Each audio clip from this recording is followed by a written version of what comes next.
الحمدللہ رب العالمین الصلاۃ والسلام علی رسولہ الکریم و آلہ وصحابہ اجمعین و عباد اللہ الصالحین۔ السلام علیکم ورحمۃ اللہ وبرکاتہ۔ یسرنا القرآن نام کے ساتھ تفسیر کا لیسن نمبر 2.39 ہے، یعنی کہ دوسرے سورہ کا 39واں سبق، اور اس کا تھیم ہے سورہ بقرہ آیت نمبر 34 یعنی ورس نمبر 34۔ ٹاپکس کا ورڈ اس طرح سے ہیں، سب سے پہلے word by word and phrase by phrase translation, اس کے بعد کامنٹری یعنی تفسیر، آخر میں کچھ امپورٹنٹ پوائنٹس، ایکنالجمنٹ اور ریفرنسز۔ اعوذ باللہ من الشیطان الرجیم، بسم اللہ الرحمن الرحیم۔ وَإِذْ قُلْنَا لِلْمَلَائِكَةِ اسْجُدُوا لِآدَمَ فَسَجَدُوا إِلَّا إِبْلِيسَ أَبَىٰ وَاسْتَكْبَرَ وَكَانَ مِنَ الْكَافِرِينَ۔ اس کا لفظی ترجمہ نیچے دیکھیں۔ وَإِذْ کامبینیشن ہے وا اور اذ کا، وا یعنی اور، از یعنی جب، اور اس کا روٹ ورڈ ہے الف دال سے، انگلش میں کہیں گے اینڈ وین۔ نیکسٹ ورڈ دیکھیں، قُلْنَا کامبینیشن ہے قل نا کا، قل اور نا کا، قل کا روٹ ورڈ ہے قاف، واو، لام سے معنی کہا، نا یعنی ہم نے، دونوں کمبائن ہوتے ہیں تو پڑھتے ہیں ہم نے کہا، انگلش میں وی سیڈ۔ نیکسٹ ورڈ للملائکہ، کامبینیشن ہے لام زیر لی، ال اور ملائکتن کا، لام زیر لی کے معنی سے ہیں، ال انگلش میں دا کے ایکویلنٹ ہوتا ہے، ملائکہ یعنی فرشتے، اور روٹ ورڈ ہے میم لام کاف سے، یہ کمبائن ہوتے ہیں تو پڑھتے ہیں فرشتوں سے، انگلش میں ٹو دی اینجلس۔ اسجدو روٹ ورڈ ہے سین جیم دال سے، معنی تم سجدہ کرو، انگلش میں بو ڈاؤن یا پروسٹریٹ۔ لِآدَمَ، لی اور آدمہ کا کامبینیشن ہے لی یعنی کو، آدمہ کا روٹ ورڈ الف دال میم سے ہے، معنی آدم، دونوں کمبائن ہوتے ہیں تو پڑھتے ہیں آدم کو، انگلش میں ٹو ایڈم۔ نیکسٹ ورڈ دیکھیں فسجدو، فا اور سجدو کا کامبینیشن ہے، فا یعنی پس، سجدو کا روٹ ورڈ ہے سین جیم دال سے، معنی انہوں نے سجدہ کیا، دونوں کمبائن ہوں گے تو بنتا ہے پس انہوں نے سجدہ کیا، انگلش میں سو دے پروسٹریٹڈ۔ الا روٹ ورڈ ہے الف لام، لام الف سے معنی سوائے، مگر بجز کے، انگلش میں ایکسیپٹ۔ ابلیس روٹ ورڈ ہے با لام سین سے، معنی ابلیس مایوس کے بھی ہوتے ہیں، انگلش میں بھی ابلیس ہی کہیں گے۔ ابا روٹ ورڈ ہے الف با چھوٹی یا سے، معنی اس نے انکار کیا، انگلش میں ہی ریفیوزڈ۔ واستکبرا کامبینیشن ہے وا اور استکبرا کا، وا یعنی اور، استکبرا کا روٹ ورڈ ہے کاف با، اور وا سے معنی تکبر کیا، خود کو بڑا سمجھا، یہ دو ورڈز کمبائن ہوتے ہیں تو ہم پڑھیں گے اور تکبر کیا، انگلش میں اینڈ واز ایروگینٹ۔ وکانا، وا اور کانا کا کامبینیشن ہے وا یعنی اور، کانا کا روٹ ورڈ ہے کاف واو نون سے، معنی وہ ہو گیا، یہ دو ورڈز کمبائن ہوتے ہیں تو پڑھیں گے اور وہ ہو گیا۔ ایک اور بھی معنی آتے ہیں اس کے، وہ تو تھا ہی، انگلش میں اینڈ بیکیم۔ من روٹ ورڈ ہے میم نون سے، معنی سے، انگلش میں آف یا فرام۔ الکافرین، ال اور کافرین کا کامبینیشن ہے، ال دا کے ایکویلنٹ ہے، کافرین کا روٹ ورڈ ہے کاف فا، را سے معنی کفار، اور انگلش میں پڑھیں گے دی ڈس بلیورز یا those who reject faith. Phrase by phrase translation دیکھیں اردو میں، وَإِذْ قُلْنَا لِلْمَلَائِكَةِ، اور جب ہم نے فرشتوں سے کہا، یعنی جب اللہ نے فرشتوں سے کہا، اسجدوا لآدم کہ آدم کو سجدہ کرو، فسجدوا الا ابلیس تو بجز ابلیس کے تمام فرشتوں نے سجدہ کیا، ابا واستکبر اس نے انکار کیا اور اپنے آپ کو بڑا سمجھا، وکان من الکافرین اور وہ کفار میں شامل ہو گیا۔ مکمل ترجمہ نیچے دیکھیں، اور جب ہم نے فرشتوں سے کہا کہ آدم کو سجدہ کرو تو بجز ابلیس کے تمام فرشتوں نے سجدہ کیا، اس نے انکار کیا اور اپنے آپ کو بڑا سمجھا اور وہ کفار میں شامل ہو گیا۔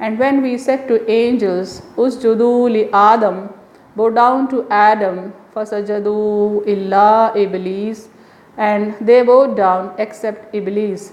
Aba wastakbara, he refused and was arrogant. Wakana minal kafirin, and he was of those who reject faith.